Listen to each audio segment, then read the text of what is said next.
Jadi kat sini gas tak boleh masuk. Dan tak boleh spray dengan elok. Sebab hai T1 Minute hari ni.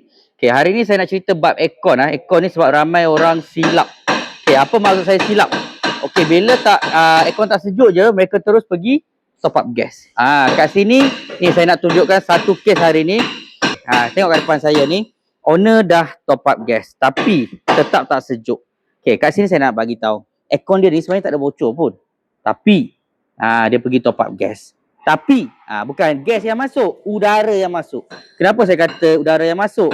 Sebab ni saya nak tunjuk. Nampak tak kat dalam dia ni, dalam lubang ni. Warna pun dah berkarat apa semua dah. Dah macam seolah-olah terbakar. Okey, sebenarnya waf dia ni dah terbakar dah kat dalam ni. Spray kat dalam ni. Saya tak tahu nampak ke tak ni. Okey, so apa berlaku?